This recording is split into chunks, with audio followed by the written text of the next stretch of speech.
दोस्तों, आज के इस वीडियो में मैं आपके साथ शेयर करने वाली हूँ अडेनियम बेबी प्लांट की बहुत अहम जानकारी। दोस्तों, अगर आप चाहते हैं कि हमारे बेबी अडेनियम भी तेज़ी से ग्रोथ करें, उस पर मल्टीपल ब्रांचेज आ जाएं और पौधे में बहुत अच्छे से फ्लावरिंग भी हो सके। देखिए मेरे बेबी अडेनियम को, देखिए आप, इसमें फूलों का गुच्छा भी आ चुका है, कलियों का गुच्छा भी आ चुका है। तो अगर आप भी इस तरह से चाहते हैं तो आपको कुछ ज़रूरी काम करने होंगे फरवरी के महीने में, जिसका रिज़ल्ट आपको बहुत अच्छा देखने मिलेगा। साथियों, मैं अपने अनुभव से जो सीखती हूँ वही आपके बीच में शेयर करती हूँ। अब आजकल मेरे लखनऊ में बहुत तेज़ धूप आने लगी है, आप भी ज़रूर काम कर लें, ये इसका बहुत अच्छा परिणाम आपको देखने मिलेगा।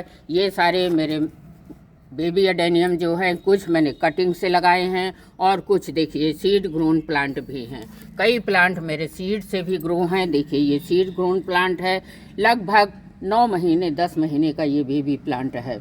तो साथियों, इस पर क्या ज़रूरी काम करना है, चलिए वो आपके बीच में मैं शेयर करती हूँ, क्योंकि बड़े पौधों के साथ साथ छोटी अडेनियम को भी हमें देखभाल की बहुत ज़रूरत रहती है। आज का वीडियो है कि बेबी अडेनियम में कुछ ज़रूरी काम हमें करने हैं। तो सबसे पहला काम हमको करना है दोस्तों कि इस छोटे छोटे प्लांटों को अगर आपने कहीं शेड एरिया में रखा था सर्दी के दिनों में, तो वापस धूप में ले आइए, क्योंकि सर्दी के दिनों में इनमें ग्रोथ तो होती नहीं है। जो धूप में आएंगे तो ये आपके पौधे ग्रोथ करना स्टार्ट कर देंगे और इस तरह से इस पर नई नई शूट्स आना शुरू हो जाएंगी, कलियां भी निकलना शुरू हो जाएंगी।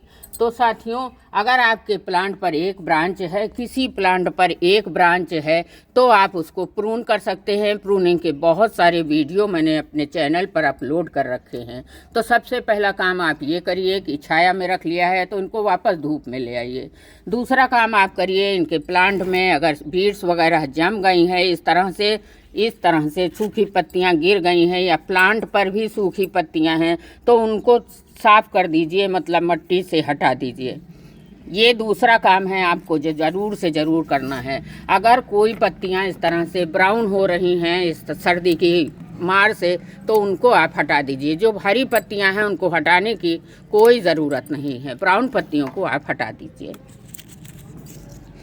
अब तीसरा काम आपको करना है कि कोई बिना धार वाली टूल्स ले लीजिए। मैं तो हर वीडियो में आपको बताती हूँ कि मैं चम्मच से करती हूँ और काफ़ी दिनों से इस पे मैंने कोई काम नहीं किया है। साथियों देखिए, मिट्टी एकदम जम चुकी है और मेरे प्लांट की मिट्टी कई दिनों से मैंने पानी भी नहीं दिया है। देखिए एकदम ड्राई मिट्टी है, एकदम सूख चुकी है। तो आपको धीरे धीरे हल्के हल्के इन बेबी अडेनियम की गुड़ाई ज़रूर से ज़रूर कर लेनी, जिससे इसमें हवा का संचार होगा, ऑक्सीजन का बहुत अच्छा आवागमन होने लगेगा। प्लांट में ऑक्सीजन पाएगा तो हमारे प्लांट की जड़ें जो हैं बहुत अच्छे से ग्रोथ करेंगी। जब जड़ें अच्छे से ग्रोथ करेंगी तो पौधा ऑटोमेटिक ग्रोथ करेगा और मल्टीपल ब्रांचेस भी देगा, ऊपर से ब्रांचेस निकालेगा और इसमें फ्लावरिंग भी जमकर होगी। चलिए, पौधे ज़्यादा है साथियों, धीरे धीरे करती रहूँगी, आपको पास से दिखाना चाहूँगी। देखिए नई ग्रोथ स्टार्ट हो गई है, फरवरी का महीना है, सारी जगह से नई नई ग्रोथ स्टार्ट हो गई हैं। ये देखिए कलियां भी आ गई। इस प्लांट में तो मेरे बहुत तेज़ी से नीचे से फुटाव भी आने लगा है। ये नया फुटाव है, एक ही ब्रांच थी, इस पर नया फुटाव आया है। अब इस पौधे को बुशी होने में बहुत ज़्यादा समय नहीं लगेगा, नीचे से भी बुशी हो रहा है। चलिए फिर थोड़ा और गुड़ाई कर लेती हूँ, क्योंकि मिट्टी एकदम जाम हो चुकी है। सर्दी के दिनों में हम लोग अडेनियम पर ज़्यादा कुछ काम तो करते नहीं हैं, इसलिए इनकी मिट्टी थोड़ी जम चुकी है। 3 काम हो गए साथियों। धूप में रखना है आपको, गुड़ाई करनी है, सूखे फूल पत्तियों को आपको पौधे से हटा देना है।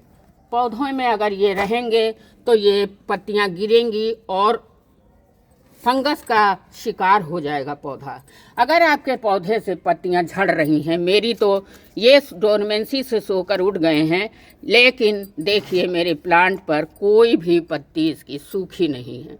अगर आपके प्लांट में कोई पत्तियां सूख रही हैं, ब्राउन होकर गिर रही हैं, पीली होकर भी गिर रही हैं, तो ये पानी की कमी से हो रही हैं, क्योंकि हम सब सर्दी के दिनों में इनमें पानी बहुत कम देते हैं। कोई घबराने की बात नहीं है। डोरमेंसी से उठने के बाद पौधे अडेनियम के अपनी पत्तियों को झाड़ते ही झाड़ते हैं।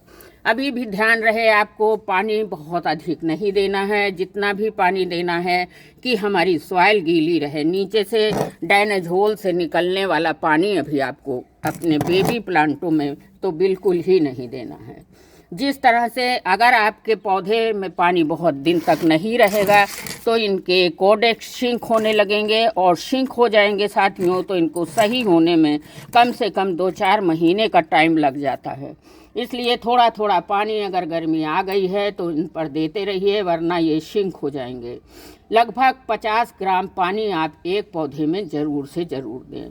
जो पानी दें साथियों, ध्यान रखिए, ये देख सकते हो आप, सादा पानी अभी भी आपको नहीं देना है। जब तक मार्च या अप्रैल का महीना नहीं आ जाता है तब तक बेबी एडेनियम को अपने सादा पानी न देकर यही पानी दीजिए, क्योंकि इनकी जड़ों में भी बहुत जल्दी इन्फेक्शन फैल जाता है। चलिए अब इसमें तेज़ी से आपके पौधों में भी इस तरह से फुटाव आए, इस तरह से नीचे से मल्टीपल ब्रांचेज आएँ, उसके लिए हमें कुछ ना कुछ फूड इनको देना होगा, क्योंकि 2 महीने से हमने बेबी एडेनियम को कोई भी खाद पानी नहीं दिया है। तो सबसे पहली चीज़ आपको लेना है, वर्मी कंपोस्ट लीजिए, या तो गोबर की 2 साल पुरानी खाद लीजिए। तो ये तो मैं लाई हूँ वर्मी कंपोस्ट साथियों, काफ़ी पुरानी है, 2-2.5 साल से बोरी रखी हुई थी। इसमें जो बड़े बड़े टुकड़े हो गए हैं उनको इस तरह से मसल दीजिए। बहुत पावरफुल खाद मैं आज आपके बीच में शेयर करने जा रही हूँ। सबसे पहली चीज़ तो है वर्मी कंपोस्ट, जो आपको लेना है। मेरे पास कम से कम 12-14 पौधे हैं, काफ़ी लग जाएगा, 2-3 मुट्ठी आप ले लीजिए। अब उसमें दूसरी चीज़ मिलानी है साथियों, वुड ऐश। हम जो इस्तेमाल करते हैं वो चीज़ें ऑर्गेनिक होती हैं। मैं कभी भी केमिकल का इस्तेमाल अपने गार्डन में नहीं करती हूँ, एडेनियम पर तो बिल्कुल ही नहीं करती हूँ। देखिए 2 चम्मच इसमें वुड ऐश भी मिलाना है। वुड ऐश अपने आप में एक बहुत अच्छी फर्टिलाइज़र होती है। इसमें नेचुरल NPK होता है, मतलब नाइट्रोजन, फास्फोरस, कैल्शियम तीनों चीज़ होता है, इसलिए इसको मिलाना बहुत ज़रूरी है। अब हम अपनी प्लांट में फ्लावरिंग के लिए क्या दें, चलिए वो आपके बीच में मैं शेयर करने जा रही हूँ। ये है देखिए बनाना फील का सूखा हुआ पाउडर। मतलब कि अक्टूबर के महीने में जब नवरात्र थी तो मैंने बहुत सारे केले के छिलके को पीस कर पाउडर बना लिया था, क्योंकि मैं ऑर्गेनिक का इस्तेमाल करती हूँ। अब हमको लेना है आधा चम्मच करीब यही बनाना फील फर्टिलाइज़र, और अपने इसमें मिला देना है। चलिए अब मैं एक और चीज़ मिलाने का इसमें प्लान बनाई हूँ, क्योंकि डोरमेंसी से उठे हैं, इनको बहुत प्रोटेक्शन की ज़रूरत है। बेबी प्लांटों को बहुत ज़्यादा सुरक्षा चाहिए। तो ये है साथियों, आप देख सकते हो साफ फंजीसाइड पाउडर। मैं साफ का यूज़ करती हूँ और भी कोई केमिकल का इस्तेमाल नहीं करती हूँ। ये देखिए आप इस तरह से मिला लीजिए। साफ फंजीसाइड को मिलाइए साथियों, तो हाथ का इस्तेमाल कम करिएगा। एक बार मुझे भी इन्फेक्शन खुजली होने लगी थी, मैं या तो ग्लव्स पहनती हूँ या मैं चम्मच से करती हूँ। चलिए अब हमको करना क्या है, इनकी थोड़ी थोड़ी मिट्टी को बाहर निकाल लेना है। ध्यान से देखिएगा, थोड़ी थोड़ी हर प्लांट की मिट्टी को निकाल लीजिए। ध्यान रहे कि इनकी जड़ें डैमेज ना हो तो ज़्यादा बेहतर रहेगा। अब देना कैसे है, जो किनारे की मिट्टी है वो अपने कोडेक्स के पास, जड़ों के पास लाके पहुंचा दीजिए। बड़ा गमला है अगर आपका तो 3 चम्मच दीजिए, छोटा है तो 1-1.5 चम्मच ही सफिशिएंट है। 2-3 जगह इस तरह से दे दीजिए, और ऊपर से वही मिट्टी आप कवर कर दीजिए। ध्यान रहे कि जो भी फर्टिलाइज़र दें ऊपर से कवर करना बहुत ज़रूरी है। और उसके बाद साथियों आप फंजीसाइड वाले पानी का इस पर छिड़काव ज़रूर करें। देखिए आपको छिड़काव करना है इस तरह से, ये छिड़काव करना है, तेज़ पानी नहीं देना है। अभी इस तरह से आप छिड़काव कर दीजिए।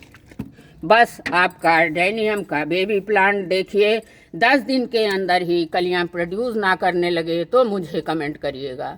मैंने अभी इस समय तो ये 2-4 पौधों में दिया है, बाद में देती रहूँगी, नहीं वीडियो लंबा हो जाएगा। अगर जानकारी अच्छी लगी है तो आप भी ये पावर मिक्सचर फर्टिलाइज़र बना लीजिए। दोहरा देती हूँ, वर्मी कंपोस्ट है, वुड ऐश है और इसमें थोड़ी सी बनाना के छिलकों का पाउडर भी मिलाया है इसमें मैंने, ताकि इसमें जो कलियां आई हैं वो बहुत तेज़ी से फरवरी आधे हाफ से ही इसमें फ्लावरिंग करने लगें। धन्यवाद।